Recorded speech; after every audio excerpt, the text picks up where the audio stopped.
So today we're going to talk a little bit about the structure theory for spaces with lower Ricci curvature bounds. So that this means we're going to introduce and discuss stratifications and quantitative stratifications. And in particular, we're going to at least see how, once we say it all carefully, and we'll write the theorems down first, how when we combine this with the epsilon regularity theorem, we'll sort of see rigorously how to actually prove the regularity theory from yesterday. So we can at least see how what all the different ingredients are that are actually a part of such a proof. Maybe one thing I'll sort of point out first, though, is the fact that despite what it's all going to kind of look like, this really, this is not a Ricci curvature phenomena that's going on here. So, that this was sort of after the fact for us. We had built a lot of the structure so that we could study the regularity of Einstein manifolds. But more or less afterwards, realized that, the same proofs work in many, many areas. So for instance, we gave the first LP estimates and Schauder estimates for harmonic maps between Riemannian manifolds, the first sharp LP estimates for the second fundamental form for minimizing hypersurfaces and mean curvature flow. Even linear equations, you can study critical sets this way. It's a very general sort of picture. It's a general way of proving estimates for nonlinear equations. So even though we're going to be doing it in this context, somehow the ideas there are somehow more universal than just Ricci curvature. But maybe let's just start for a second with a couple of basic definitions. So this is more or less something we've seen, but we'll just, A, we'll say it again so that we can kind of be refreshed, and B, we'll say it slightly different because it'll be more convenient in how we're going to use it later. Let's maybe consider some metric space. Maybe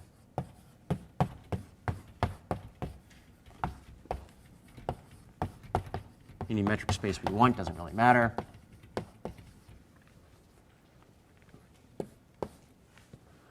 Then if we pick a point in X and fix some radius R, we can denote by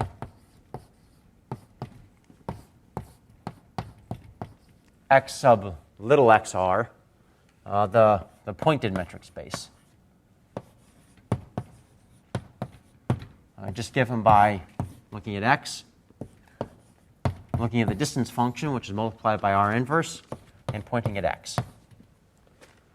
So what does this really mean? It just means that if we have some typical metric space, here's X, then you're being told that what you really care about maybe is that you want to look at some ball of radius R around this point here.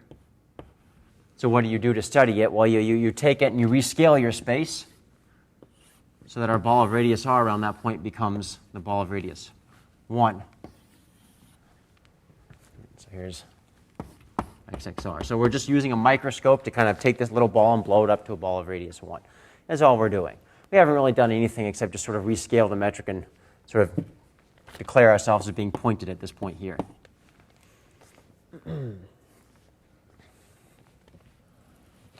And the second definition that we've seen, but now we'll sort of re-say it from this context, is we say some other metric space, X sub little x, is a tangent cone.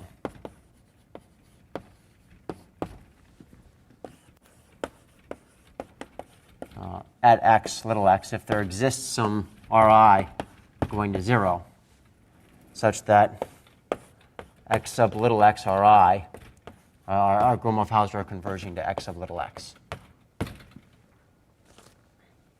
So that is to say, if we pick a point and we keep microscoping it up, if that actually converges to something, we call that X sub little x. And we say it's a tangent cone. So the point is, this is the infinitesimal behavior of a space. For a general metric space, right, tangent cones don't need to exist. If you are at least the limit of spaces with lower Ricci bounds, then Gromov's theorem tells us that they will exist always. More precisely, he even says that for any sequence Ri going to 0, there's a subsequence so that you'll actually get convergence. So there's lots of tangent cones. And the careful point that, it really won't appear here, but just to sort of point it out, was that it could depend on the sequence, meaning you can get more than one infinitesimal behavior. Infinitesimal behaviors need not be unique. So now, a stratification now I mean, in principle, it's a way of just sort of decomposing your space X into subsets. And you're supposed to have some sort of reason for wanting to break it up into these parts. And in particular, what we're really going to be studying with the stratification of our spaces here are the symmetries. Not of X, but of its tangent cones. In some sense, we're going to hope anyway, and it'll turn out to be true, at least for non-collapse limits with lower Ricci bounds, that tangent cones are better behaved than the original space itself. They have symmetries. And in fact, what that lets us do then is start to break up points based on how many symmetries they have. So our stratification will sort of be based on the number of symmetries of a point. To make this a little bit more precise, let's sort of define what symmetry means. So, definition. Now, this works for our general metric space. Doesn't really matter.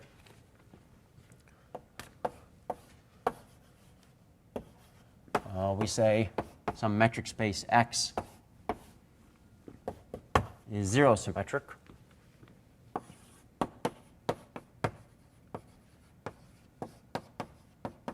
And we may even say zero symmetric at a given point if X is just the cone space over some other metric space. So we're just saying our big X looks like this. And little x here is supposed to be the cone point of the space. That's all. It's zero symmetric if there's this point for which, if you take your metric space X and you dilate it, it's actually isometric to itself under this point. The isometry fixes this point.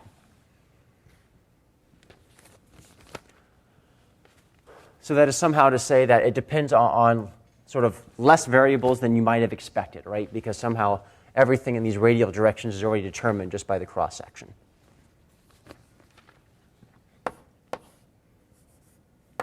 More generally, we say X is k-symmetric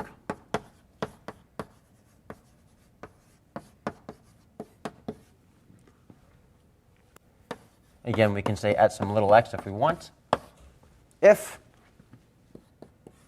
big X is equal to RK across a cone.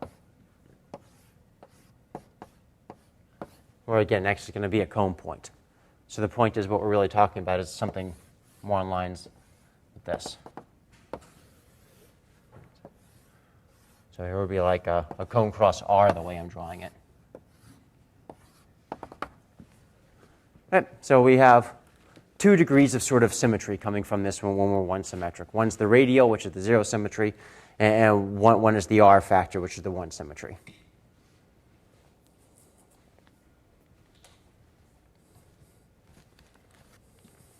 Let's actually maybe just, we may actually get to the point where we can prove the quantitative stratification. I kind of doubt we're going to get that far today. I think maybe, we're going to take it nice and slow and do some examples and make sure we kind of understand everything. So let's just sort of do some easy examples first. So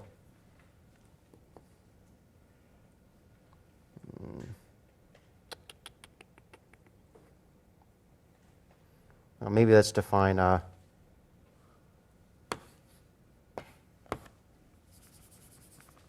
okay. We have 2 examples. Let's maybe define the stratification, and then we'll be more careful about examples.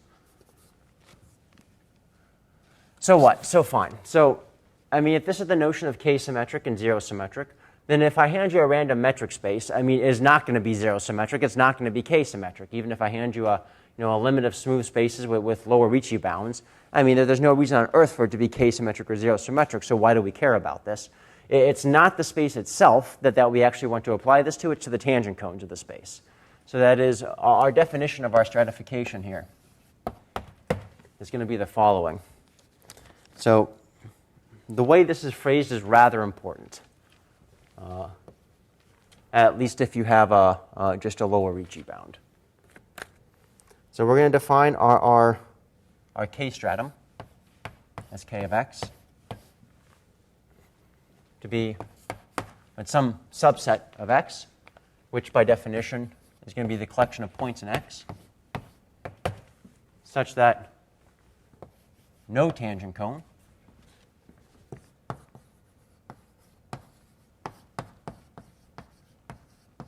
at x is k plus 1 symmetric.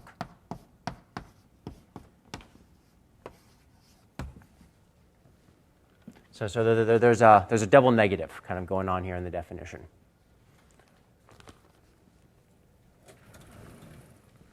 So let's write down a couple of properties and maybe study these examples and some others and kind of just see what happens when we're actually trying to do our stratification. So the first property is that the way this is said, it might even be more proper to call this the closed stratum, the way it's defined. So we have that the 0 stratum of x is contained inside the 1 stratum of x, and so forth and so on. Since if no tangent cone is 3 symmetric, then certainly no tangent cone is going to be 1 symmetric. It doesn't sound quite right. How did I say this?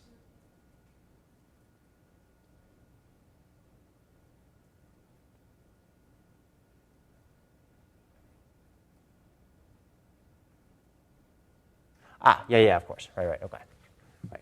Making I said it the backwards way. That's why. Okay. So S0 is inside S1 is inside so forth and so on. So these things are buried.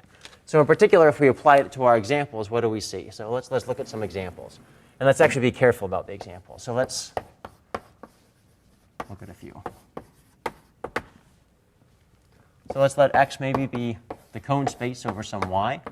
Maybe y is smooth for our first example. So some n-1 manifold, say. So our space x is an n-dimensional cone space. So what we're staring at is this guy here. So then, well, what's our 0 stratum? Right, so our 0 stratum here, it's supposed to be the collection of points where the no tangent cone. Tangent cones are all unique here, so I mean it doesn't really matter. It's just a tangent cone. But where the tangent cone doesn't split an R factor. Well, we have two options for tangent cones here, right? So this is the example we studied a few days ago. If we take a tangent cone away from the cone point, we just get Rn. Well, that's certainly 1 symmetric. It's n-symmetric. And on the other hand, if we take a tangent cone at x0, we just get the cone space again. But I mean, if this is some smooth space, that doesn't cross an R factor. So then S0 is precisely equal to x0. Since this is the only point which does not actually split an R factor. On the other hand, now if we take any other point, x here, then what do we know about x? The tangent cone at x is Rn. So it has as many symmetries as you want, except maybe it doesn't have n+1 symmetries because that's just sort of silly. So Sn then of x is actually just equal to everything. So certainly it contains this point. No tangent cone here splits Rn+1 either. That's sort of obvious. But in particular, no tangent cone anywhere actually splits an Rn+1 factor. It's just Rn. So the whole space is just this now.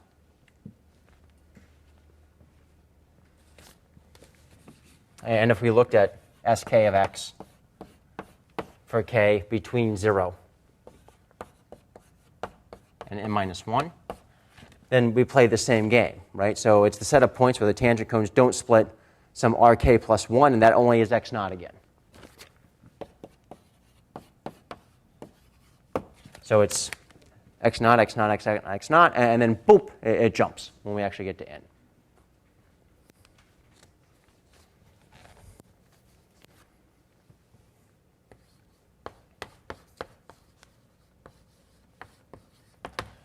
An extremely related example, just so that I can pound this into your head.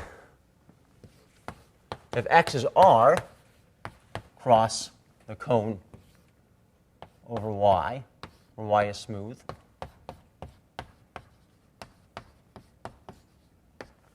then what? So what we're looking at is something like this.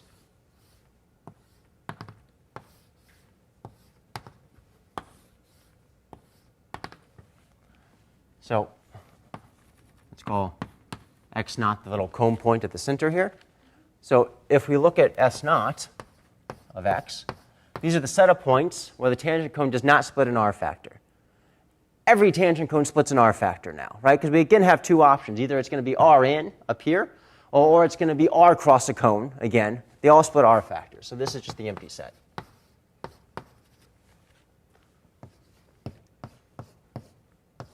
On the other hand, the set of points which don't split in R2, well, the only example here is just the line now. So now we get this nice line. So x naught cross R.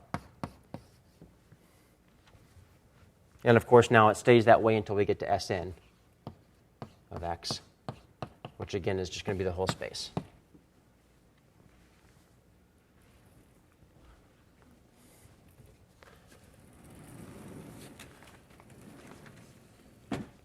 Okay.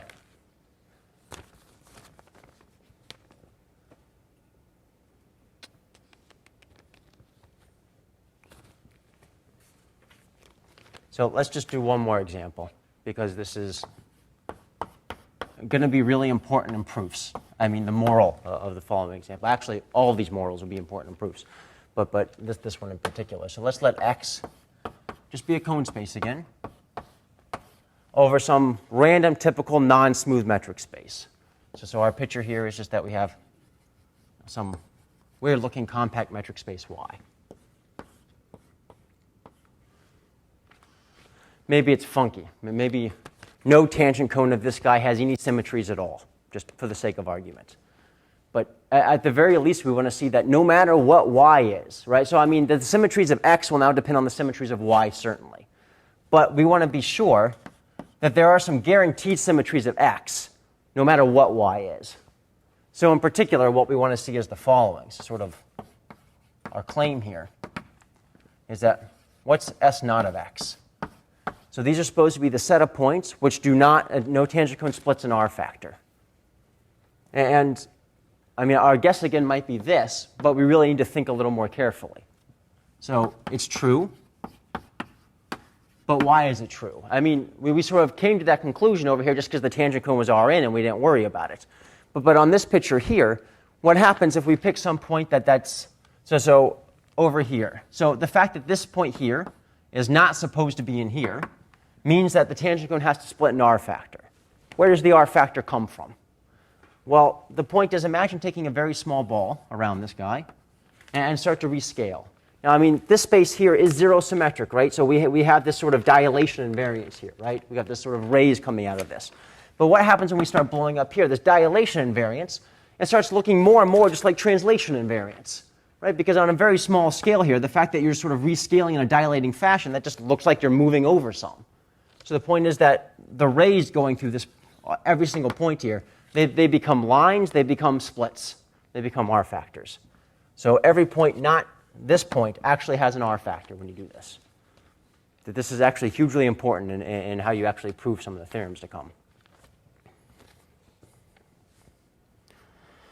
Okay, fine. So now that we've done some examples and stated some definitions, let's state some theorems. So the following are not going to be strong enough for the regularity theories, but somehow classically they came first and they seem to deserve to be said first.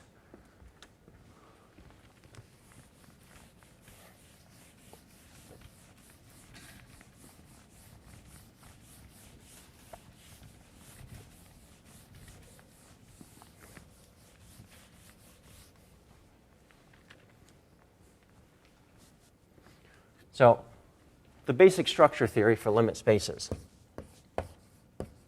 So this was one of G. and Kolding's sort of major accomplishments, or was the following theorem. So let's not just consider a random metric space now, right? We're going to consider a metric space, my G, Gi, Pi, which limits to some x dp, where the Ricci curvature of these guys is uniformly bounded below, let's just say by a minus 1, whatever, minus a minus 1. And they're non-collapsed. So the volume of the ball of radius 1 around our points is bounded from below. So morally, that this means that this thing is supposed to be the same dimension as this, right? If this volume was going to 0, we would kind of expect the dimension to drop in the limit. So that's really the moral of this assumption, why it keeps appearing over and over again. Then the following hold.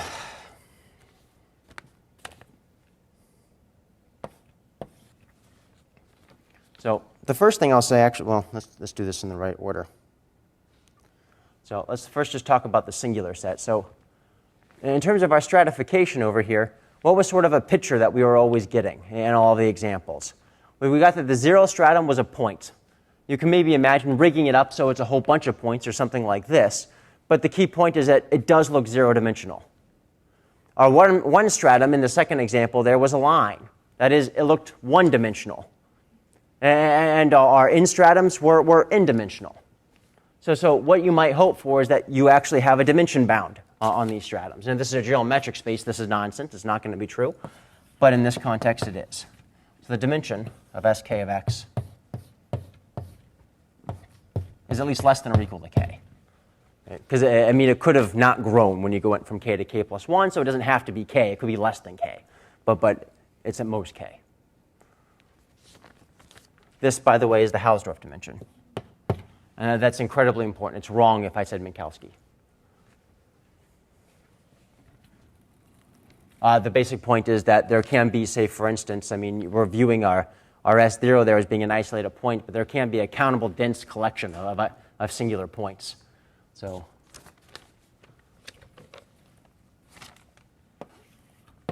second point.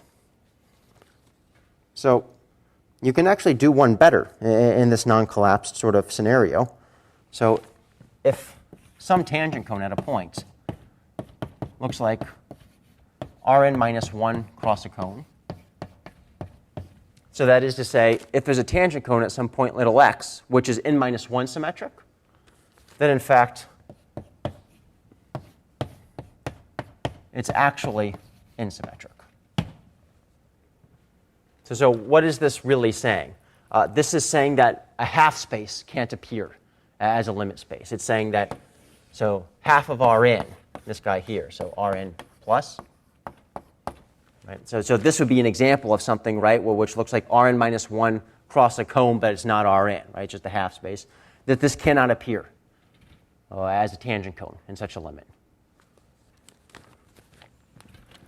But notice what that means is that Sn minus 1 of x is actually equal to Sn minus 2 of x. So that in particular, the dimension of the singular set, the whole singular set, is actually less than or equal to n minus 2.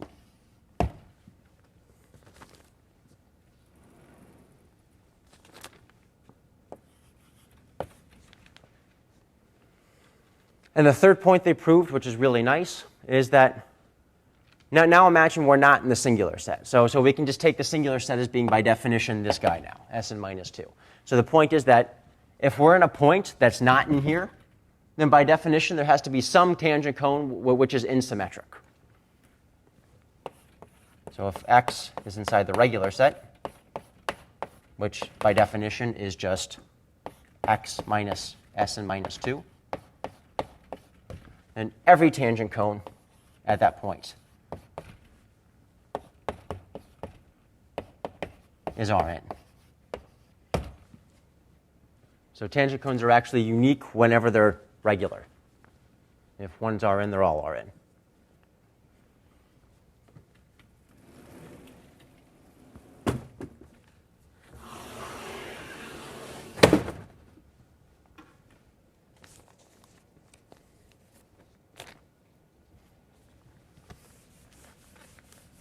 Okay.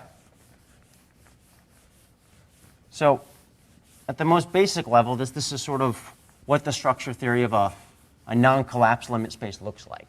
There is more to be said, and there's plenty of open questions involving it, but this is certainly the first really nice theorem involving the structure theory of these spaces. What we're going to do instead is we're going to basically, we're going to define what we call a quantitative stratification. We're going to need this for the regularity theorems from yesterday. It's basically like an effective version of this statement. And in particular, if we can prove that statement, it will imply this statement. We'll sort of stick ourselves with the effective version. I just sort of wanted to say this first because it came first. Okay, so what is then, I mean, if this is the stratification, then what is the quantitative stratification? So the stratification is all about, so stratification, I'm going to say this in like 10 words or less.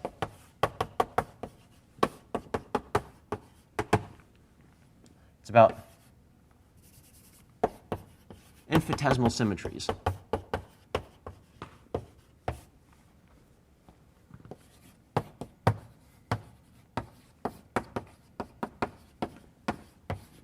Of X.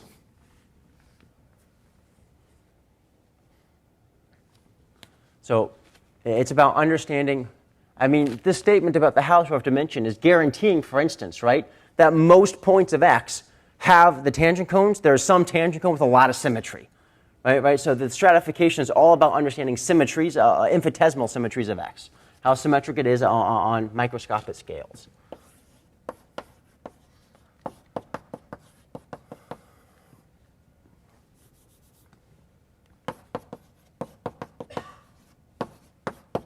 Quantitative stratification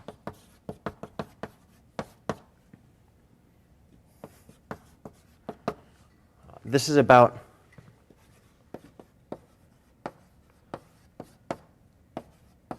symmetries, or more appropriately, almost symmetries of X on balls of definite size.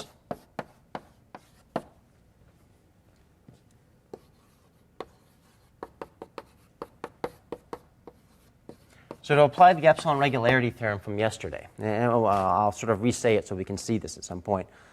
Well, we're going to want to understand when we can find an actual ball of some definite size that may not look like RK cross something. I mean, you can't literally be RK cross. That's a lot to ask. But you can insist that it looks very close to RK cross something. This is a more reasonable assumption. And the point is that one can, in fact, control that and say that most points and most balls actually have a lot of symmetry on them, or a lot of almost symmetry. So let's do a definition, and then we'll do a couple of examples just to sort of beat it into our heads.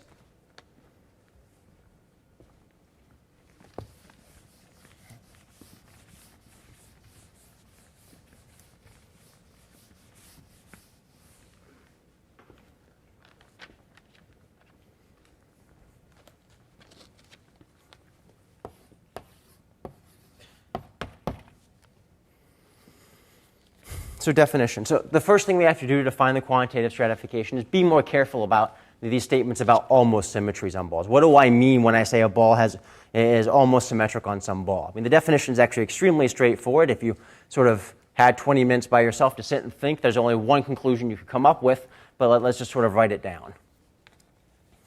So for X, and again, this can be in any metric space. It doesn't really matter. For some point in X and some epsilon and R fixed, we say that X, this is little x, is K epsilon R symmetric.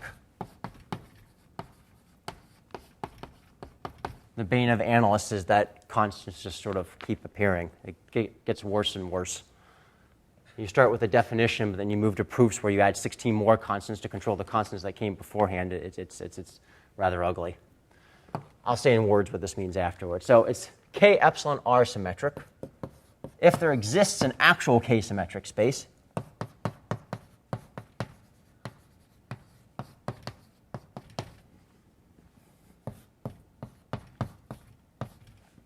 big Y.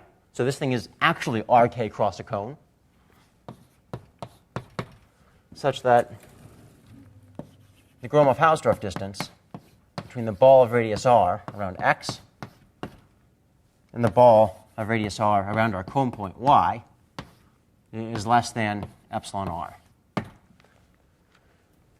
The r here is a scale invariant factor, right? It means that if I took this ball of radius r and made it a ball of radius 1, then it would actually be less than epsilon. Right? So it's just the appropriate scaling. So it means that ball, it doesn't have to be K-symmetric, but it looks very close to being K-symmetric.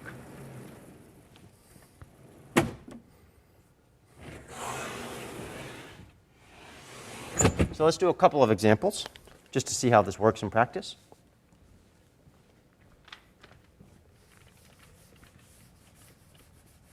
Ooh, I'm going to keep that. Let's do this example.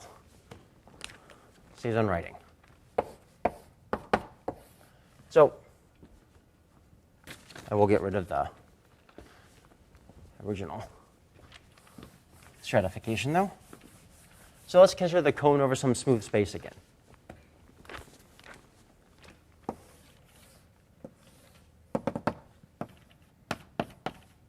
So clearly, x naught is, what is this? 0, epsilon r symmetric for every epsilon bigger than 0 and every r bigger than 0. That's simply because the space is honestly 0 symmetric at this point. So we can make it as almost symmetric as we want. No problem.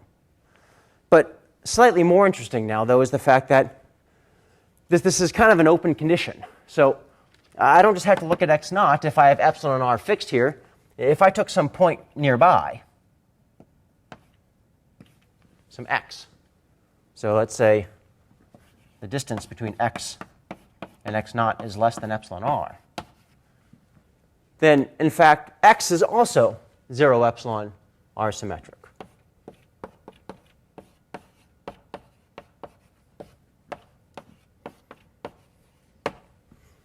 So when I look at the ball around of radius, so if this was the ball of radius r here, this guy here, if I look at the ball of radius r around here, what happens? It just sort of gives me some little slight perturbation of this. But it's some little epsilon perturbation, and who cares? Gromov-Hausdorff is Gromov-Hausdorff. Right? We can perturb by epsilon.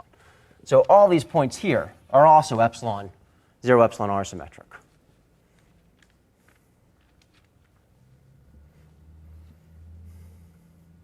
And the other thing we should think about here is the fact that, well, what else happened in this example? What else happened was that every tangent cone at some point, let's call it y now over here, was actually Rn. But when do we actually get insymmetries from this? Certainly if I picked, say, the ball of radius, roughly that size, let's say, that's not almost insymmetric. I mean, this thing is curving and bending. It doesn't look insymmetric at all. But it is true that for every point that's not x naught, that if you take a small enough radius, it will become in epsilon r symmetric. So for every y that's not x naught, for r sufficiently small. It just looks like a ball in radius r, is all I'm saying.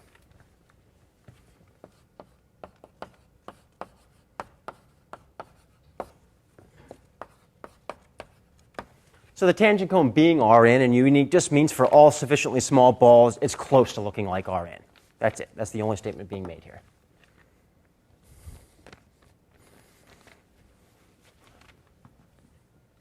And just as sort of one last example, I mean, what else could I have done with x naught here? It would still have been epsilon r, 0 epsilon r symmetric if I took my space, my cone, and I wiggled it out.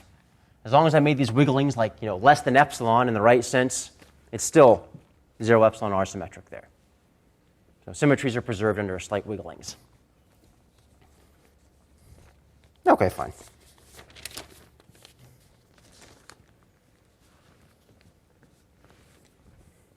So it's just about almost symmetries on balls of definite size.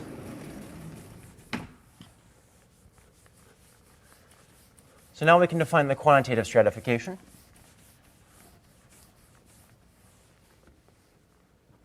Again, it's one of these things where you have to be kind of careful about how it's defined. If you say it wrong, the theorem is wrong.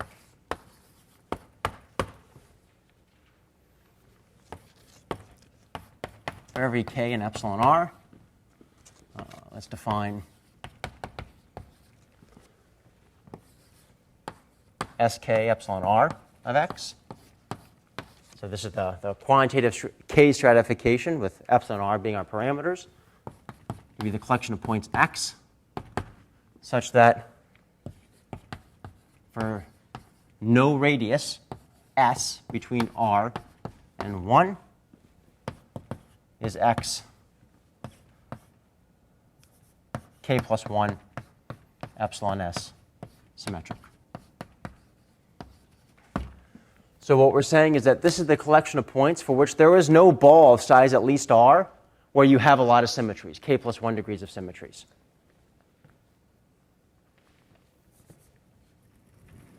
So in particular, if you're not in this set, there is some ball of some definite size r which has k plus 1 degrees of symmetry. I mean, that's the main statement we're going to care about when we're doing regularity theories here.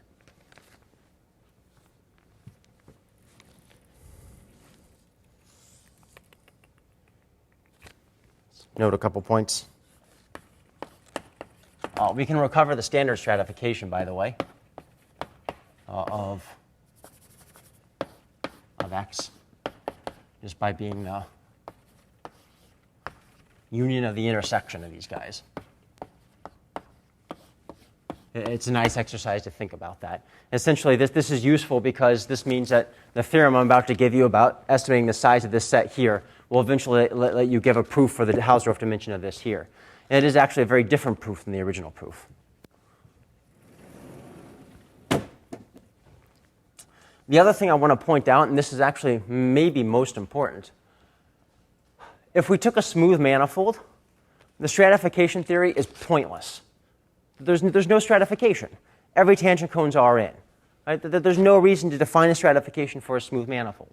So in particular, if you take you've got one of these limit spaces, so maybe something like this, and then if we take our cone and we were to smooth it out a little bit to make it a limit of smooth spaces, the stratification tells you absolutely nothing until you pass to that limit and you actually have bad tangent cones. The quantitative stratification makes complete sense on a smooth manifold. It gives you control on a smooth space. Right? You can have almost symmetries without insisting that you actually be symmetric. Right? So this is, I mean, when we're talking about regularity theory, this is going to be important because we need something that we're going to be able to use on smooth spaces to actually make it work. Okay, so let's define the theorem. Let's state the theorem. Say a couple properties about it, and then let's actually carefully, at least think by today, we can at least use it to prove the regularity theory from yesterday carefully when we combine with the epsilon regularity that we stated. So the theorem here, this was by Jeff and myself a couple years back, was the following. So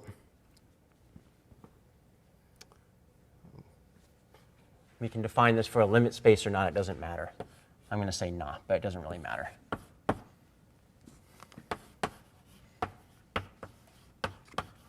So let's consider some Riemannian manifold with a lower Ricci bound, I don't care what, minus and minus 1, and a lower volume bound.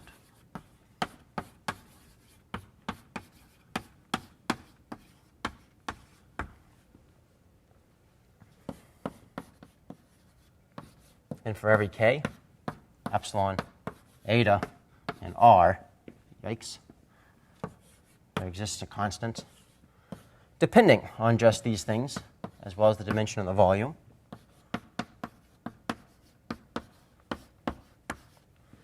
Welcome to analysis, such that, well, we're going to do the following. Let's look at this set, this sk eta r. Let's even thicken it up a little bit and look at the ball of radius r around it.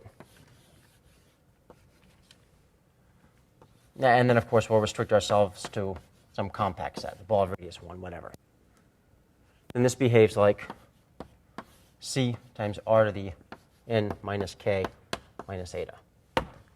I'll explain what this nonsense means.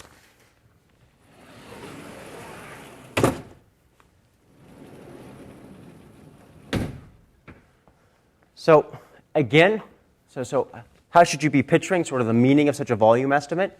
If you were to be sort of interpreting the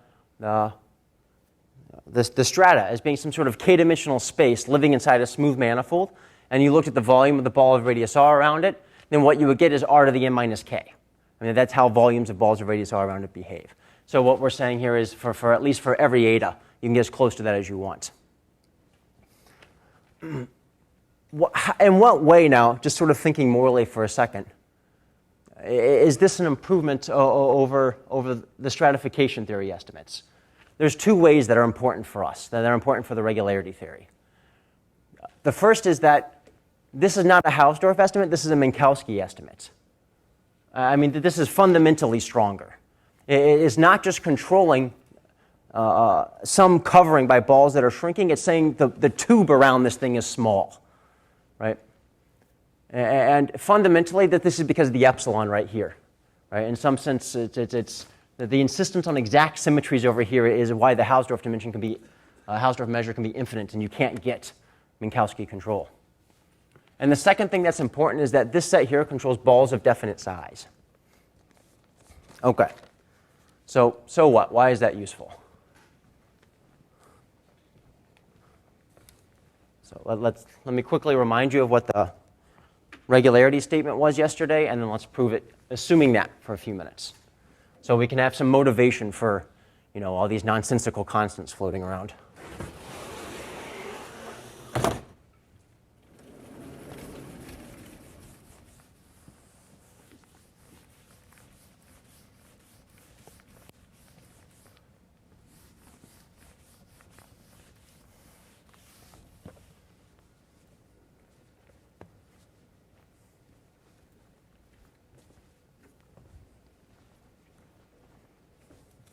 So one of the main regularity theorems from yesterday, and I'll state this slightly, I'll just state a special case of it. We won't do it in full generality today. So we showed that if, take a space, and for the sake of argument, I'm going to say it's an Einstein manifold. But of course, this wasn't really necessary. This just means I get to deal with curvature, not harmonic radius. With the bounds on the Ricci. And a lower volume bound.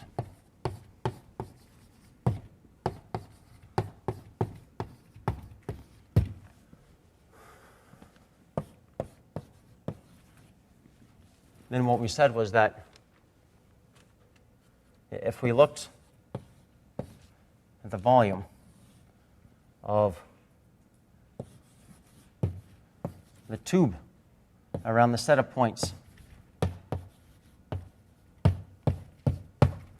where the curvature scale was small,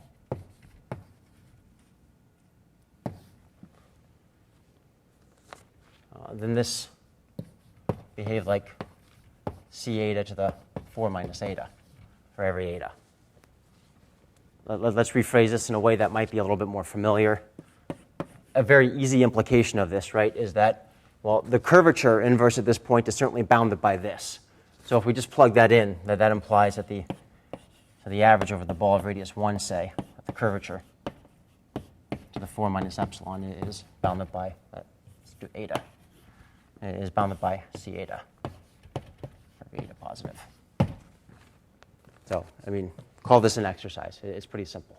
So what you're going to do is you're going to see that this condition here automatically bounds the curvature at this point, and then what's it simply mean for the LP norm of this thing to be bounded? This is sort of like a weak L4 minus eta.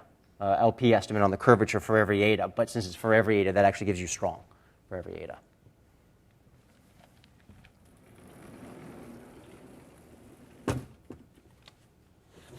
So we're going to prove the first statement, which, by the way, is vastly stronger. That this is a much, much stronger statement than this. And we'll prove this statement. So that is to say, away from a set of volume 4 minus eta, every point has a ball of radius r, where the curvature is bounded by r to the minus 2. And that's what that's saying.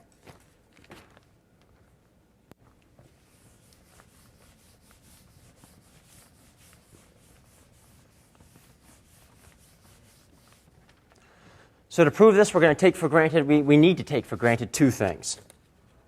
Two things we've said already. Well, one's the quantitative stratification, and the other one's the epsilon regularity theorem.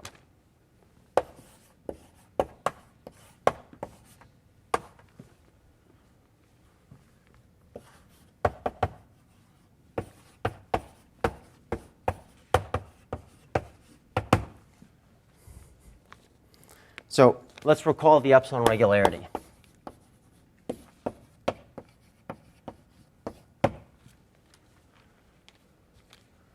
So, in fact, I'm going to re-say it. So how do we say it like 2 or 3 days ago? What we said was that if we had an Einstein manifold, and if on the ball of radius 2, it looked close to looking like Rn minus 3 across a cone, then we said on a ball of half that radius, the ball of radius 1, you had a curvature bound. Right? But sort of just thinking about what this actually means right now, what this is really saying is that there exists some epsilon of NV. So if we apply that to the ball of radius 2r instead and rescale it out, we're just saying that if the ball of radius 2r is close to looking like Rn minus 3 across the cone, then the ball of radius r has curvature bounded by r to the minus 2. Or such that, so this is under the assumptions of the theorem here. So it's Einstein with Ricci bound and lower volume bound. If x is n minus 3 epsilon 2r symmetric,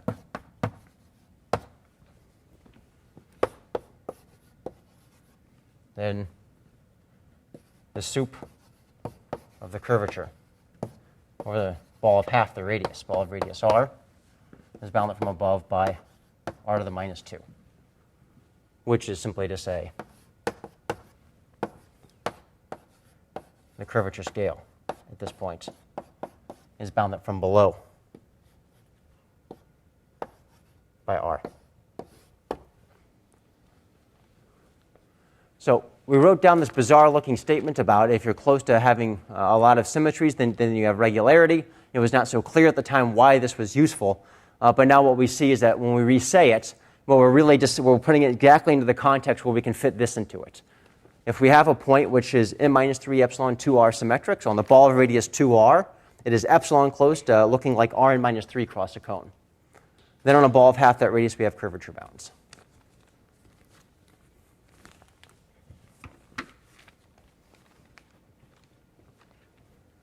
Well, we're done.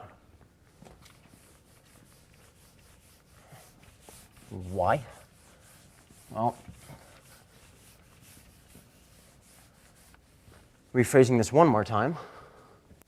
So it's just a game of rephrasing at this point. What we're saying is that the set of points such that the curvature scale is strictly less than r, well, it's inside the set of points which don't have some ball of size at least 2r with n minus 3 degrees of symmetry. So that is, it's inside the set of n minus 4, because these are a set of points that don't have n minus 3 plus 1 symmetries on some scale. Remember, epsilon 2r of x. Now we just apply the silly theorem. But if this holds, then the volume, the ball of radius r around this set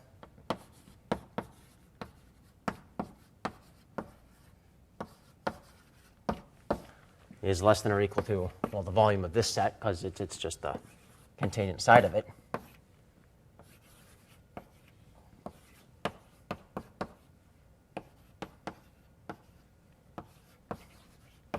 And now we apply the quantitative stratification theorem. It says that this is less than c eta to the 4 minus eta for every eta. So that's it. So the key point here is that you break your regularity theorem into two statements. You want an epsilon regularity that says that if your solution of your equation, so this is the general statement that holds in all these different contexts, right? This is the way you want to think about it. So for harmonic maps or whatever. You have an epsilon regularity that says that if you're a solution and if you're close to having a lot of symmetry, then you're smooth. And then you want another distinct statement that says that, well, most points have balls of some definite size with a lot of almost symmetry. And then you just plug the two silly things together and you get your result.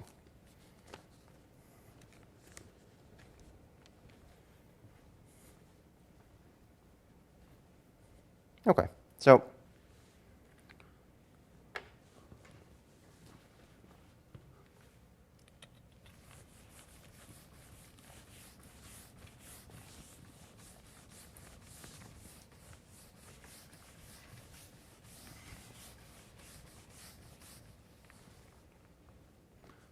historically, just for the sake of talking for a second, we actually proved this about 2 years ago, I guess, maybe about 2.5, and got a weaker result out of it originally because we just proved that maybe about 2 months ago. So originally we just had sort of there was actually only a 2 here, not a 4. We hadn't quite pushed the epsilon regularity to get that n-3 out of it. Though, as I said, that's actually sharp, so. Okay, so I have 10 minutes to prove this, which is just not going to happen. So maybe that I can at least, I can shove an idea down your throat that's important, and it plays a role. And somehow it's sort of a prereq anyway. So we can learn something in the next 10 minutes. So that is that the starting point for all this is somehow the following statement, and we'll have to make this effective. So in fact, so the starting point for the stratification theorem, and maybe that's a better way of saying it, of Cheeger and Colding is the following statement. If you have this sequence of spaces here,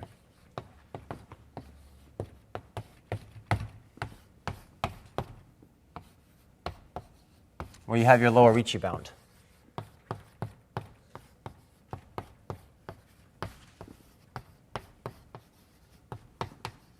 and you're non-collapsed. Terribly important. It's wrong otherwise.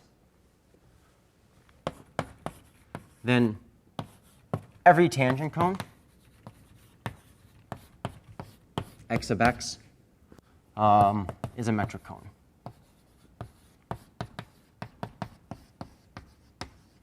So that is to say,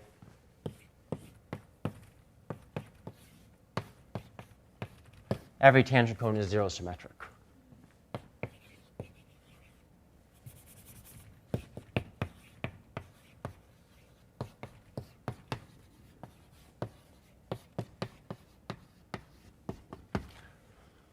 So this is morally quite important because this is at least, I mean, that this is a theorem. I mean, the stratification, the quantitative stratifications, they're theorems about symmetry. They're about forcing symmetry. So there needs to be some starting point here, which sort of says that there is, at least in some context here, even if we haven't built the higher order symmetry yet, there is some context here in which we are expecting symmetry from tangent cones, or symmetry from on most balls in some sense.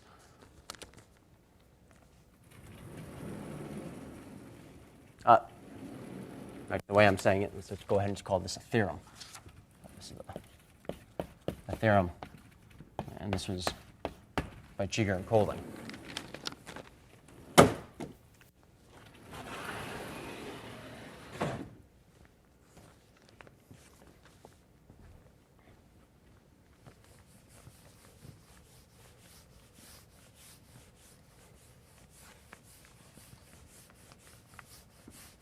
So I think since I have 5 minutes,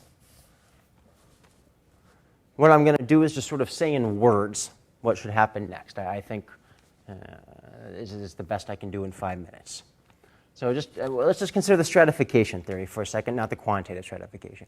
So there's a standard method in minimal surfaces or Ricci curvature or whatever for proving stratification theories from statements like this.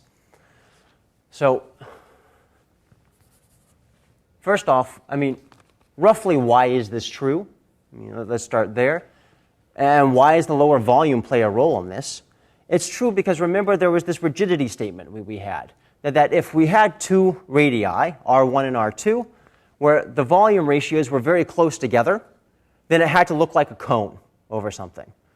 So what you have here is that you have like your monotone quantity VR of x, and if this were actually constant for all r, it would have to be a cone space, right?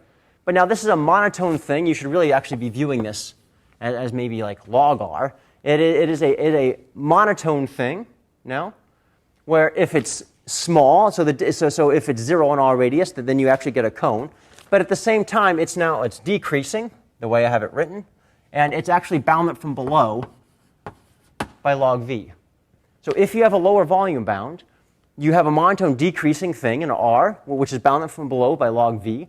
That means that it's got to converge to something, which means when you take a tangent cone, this will end up just being some constant. Right? Whatever it is, it's some constant. And if it's a constant, it's a cone. This is roughly how the proof of the statement here goes.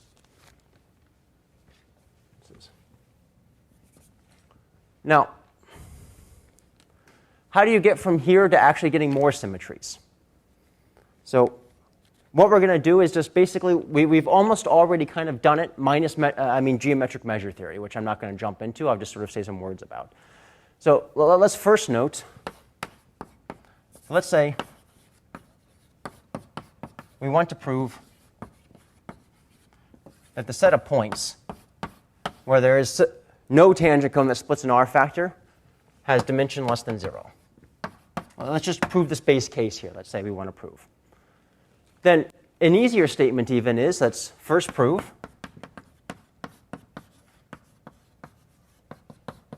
it's true on all tangent cones.